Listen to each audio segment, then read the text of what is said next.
What's happening, guys? It's your coach Marwan from Marwan Kulu Fitness. Today back with another video, and we're going to be talking about the pump or the pump.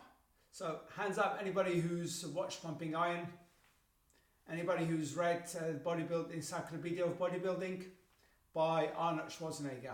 Yeah, I've watched the movie quite a few times, and I've read the book quite a few times. And in the book, Arnold talks about the pump or the bump.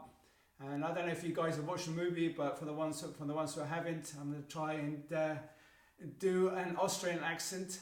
The pump is as satisfying to me as, coming. Okay. And that's as far as much as I'm going to go.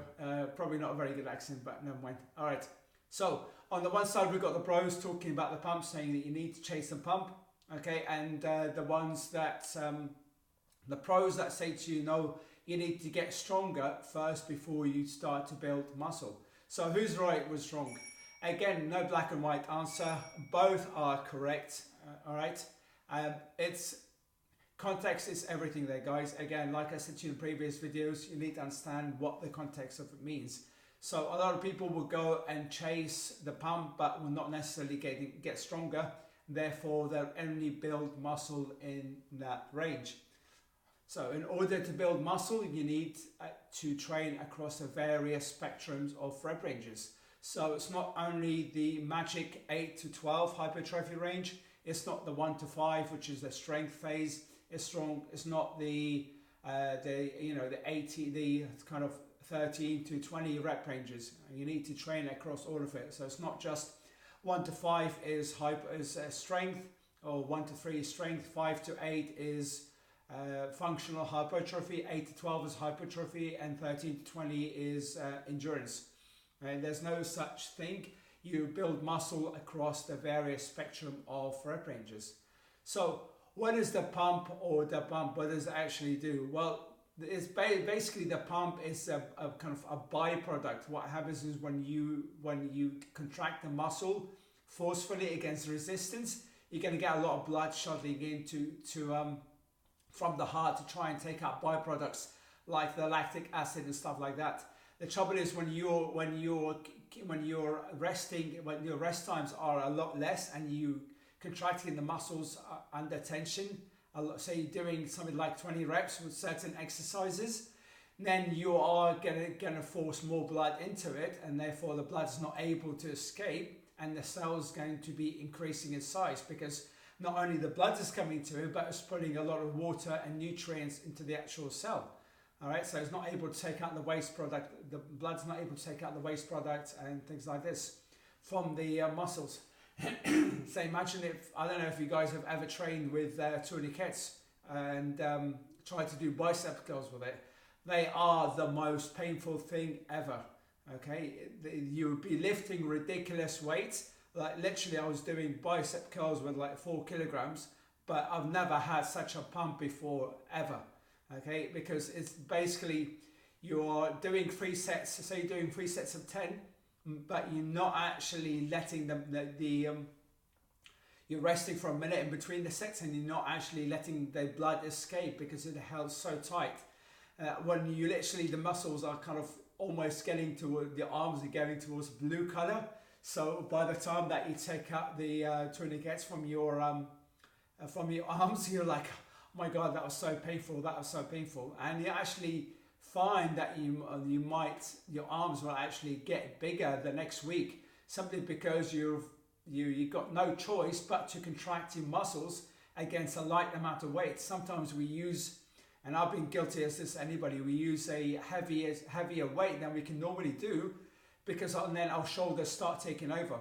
So when you've got the tourniquets on your arms, it will actually start to use the muscles rather than your shoulders. Okay, your muscles will take over of the biceps rather than your shoulders.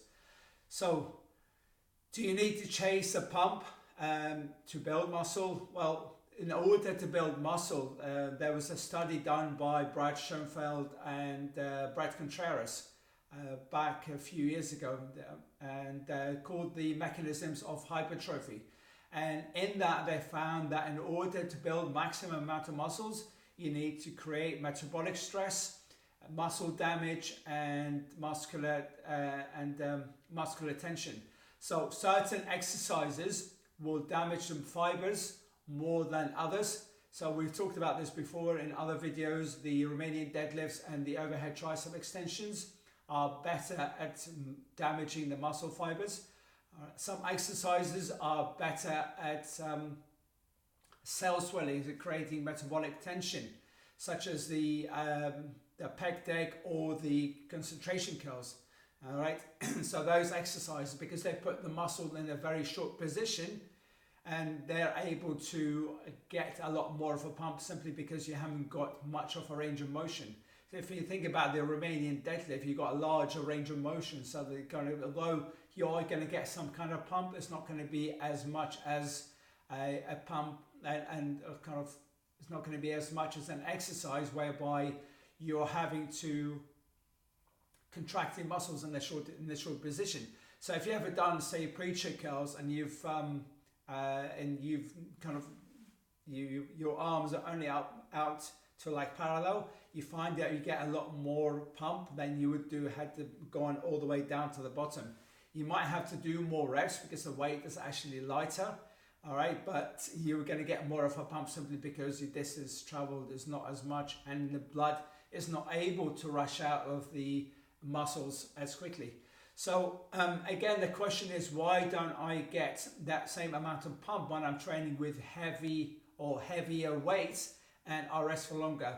Well, the simple fact is that you are actually letting the blood rush out of the muscles, and that's why, and by resting for a longer period of time, and that's why you are not able to get as much of a pump when doing heavier weights.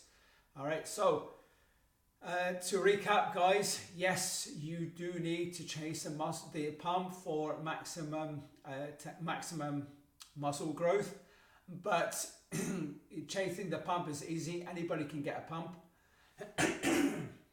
Excuse me, sorry. Anybody can get a pump, but it's a lot harder to actually get stronger week after week, day after day, and year after year, because it needs a lot of concentration.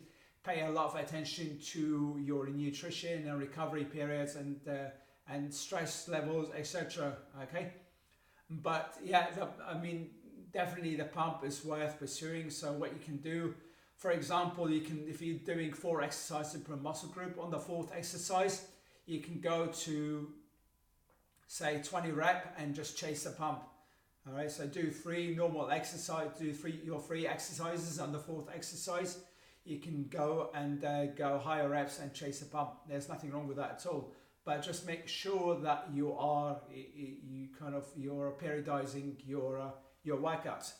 All right, guys. So I hope this video was helpful, and let me know by leaving me a comment what videos you want me to do next. And if you found it helpful, then hit me with a like, and we'll speak again soon. Bye for now.